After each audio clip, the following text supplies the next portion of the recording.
자, 안녕하세요. 주식클래스 내일정씨입니다. 오늘 제가 되게 표정이 밝죠? 야, 코스닥이 7%가 올랐어요. 외국인도 당한 공매도 금지를 해봤는데, 일단 오늘 어느 정도 예측은 됐습니다만 사실 이렇게 환하게 반응할지는 상당히 잘 몰랐습니다. 오늘 증시를 놓고 보면 이게 두고두고 기억이 남겠네요.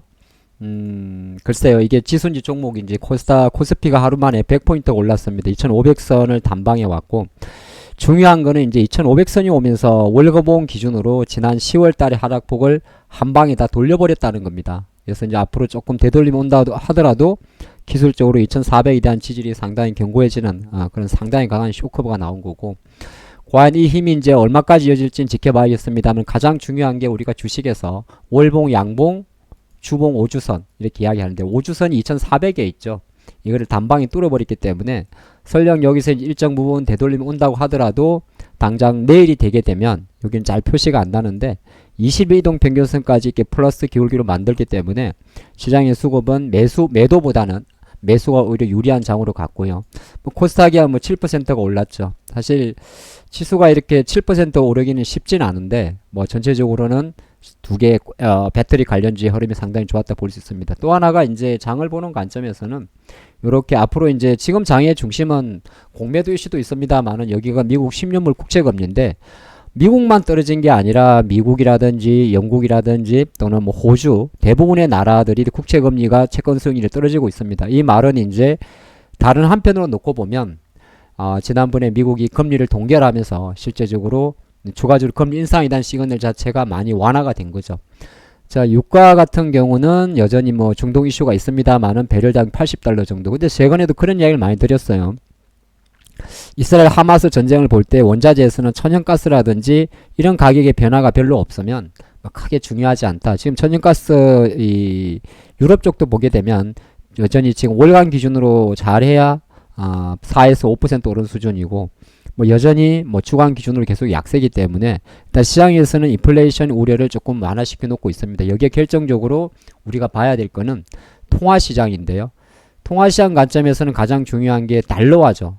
미국의 달러화가 지금 보면 이걸 DXY라 표시를 하는데 105 밑으로 떨어졌죠. 그러면은 미국의 달러화가 가치가 급락을 했으니까 기술주 주식시장 관점에서는 매력적인 그림으로 나오는 겁니다. 그런 관점에서 오늘 장이 이렇게 많이 한호해도 공매도란 재료도 있었습니다만은 우리가 충분히 어느 정도 수긍할 만한 이슈가 될 것 같습니다. 장은 또 이렇게 움직이는데, 저희가 지난번에 그런 이야기를 해봤어요. 어떤 이야기였냐면 우리나라 한국 증시가 10월 달에 글로벌 꼴찌를 했습니다. G20 중에서. 근데 지수 구성 자체가 한편으로 놓고 보면 상반기까지 6월 달까지 그러니까 에코프로 코스닥 기준인데 배터리를 제외하고 나면 배터리 비중이 워낙 높았기 때문이죠. 그러니까 빠지다 보니까 배터리가 많이 빠진 거고, 올라갈 때도 당연히 배터리가 먼저 올라가는 겁니다. 그런 관점에서 지수 같은 경우는 한풀이를 하는데, 그럼 앞으로 만약에 코스닥이라든지 코스피도 마찬가지예요. 코스피 같은 경우도 이제 어느새 2500까지 왔지 않습니까? 그러면 조금 욕심내서 다시 예를 들어서 그렇습니다. 2600, 2700 가기 위해서는 조금 전에 봤던 이 그래프대로 이게 이제 코스닥의 쏠림입니다만, 코스피도 반도체하고, 코스피는 또 그래요. 배터리하고 반도체 하이닉스 빼고 나면 나머지는 다 언더거든요. 그런 관점에서는 그 관점이 되는 거고, 오늘 한풀이라 적어봤는데 이거는 이런 것도 있어요. 오늘 외국인들이 코스닥 매수한 종목들입니다. 오늘 11월 6일인데 에코프로와 에코프로 BM, 포스코에 전부 다 보면 배터리 관련주죠. 환매수로 볼 수가 있습니다. 그리고 HLB라든지 셀트리 헬스케어, 주성 엔지니어링, HPSP, 위메이더, 레인보 로보틱스, 하나마이크론, 대부분 종목들이 우리가 시장에서 말할 때 공매도 상위 종목들이에요. 그러니까 결정적으로 오늘 이 종목들은 상당히 많은 시장 상승이 좀 한호를 했기 때문에 이제 어느 정도 공매도를 역이용해 가지고 수익을 내는 것도 좋은 아이디어이긴 한데, 근데 어느 정도 주가마다 레벨은 좀 다릅니다. 레벨은 달라요. 예를 들어서 반도체 같은 종목들이야 어느 정도 주성 같은 종목들이겠죠. 원래 신고가에 있었던 종목이에요. 주성 같은 경우는. 근데 반도체 종목들은 어쨌든 원래 신고가란 말이 원래 다른 종목보다 조금 강했던 종목이기 때문에 여기에서는 상승 탄력을 받을 수 있는데, 이제 수익률 게임 측면에서는 뭐 예를 들어서 주성도 그러고 하이닉스도 그러고 고가권에 있는 종목들의 추가적인 상승, 그러니까 이 종목들은 보유자의 관점에서는 조금 여유있게 끌고 가지만은 추가적으로 아웃퍼포먼스 수익률을 내기 위해서는 제가 생각할 때는 낙폭에서 들어오는 종목보다는 조금 약할 수가 있습니다. 이게 시장의 구조 자체가 그렇게 되어 있기 때문이죠. 그래서 장을 보는 관점에서는 오늘의 이 공매도의 한풀이는 뭐 외국인도 당한이라고 표현했습니다만은 좀 황당스럽겠죠. 외국인 투자가 입장에서도 황망하겠죠. 야, 이거 뭐 주식이 뭐 이런 식으로 공매도를 금지하고 그러냐. 근데 또 이것도 하나의 제도기 때문에 아마 이 사람들도 내일부터는 또 반응을 할 겁니다. 왜냐하면 어차피 제도적으로 막아놨으니까 뭐 시장에서 일반적으로 이야기하는 뭐 했으니까 또 뭐 다른 방식으로 주식을 때리고, 근데 주식이 그렇게 감정적으로 하는 건 아니에요.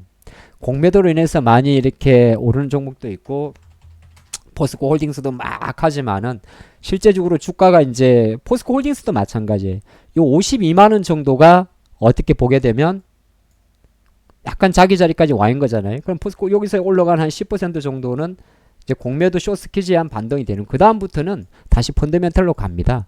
제가 바라볼 땐 여기서 현재 수준에서 포스코 홀딩스가 다시 뭐 70만원까지 60만원까지는 조금 여러가지 다른 요건들이 필요할 거예요. 에코프로도 마찬가지입니다. 에코프로도 당장 이제 이번 주에 에코프로 머티리얼즈의 상장 공모 청약이 11월 8일부터 진행되는데 에코프로도 한 100만원대 105만원 정도까지는 기술적으로 분석을 해보면 대략적으로 105만원 정도가 돼요. 105만원까지는 이 힘으로 갈 수가 있고요. 여기서 조금 더 이제 올라가기 위해서는 아까 봤던 원칙적인 질문에 다시 들어가야 됩니다.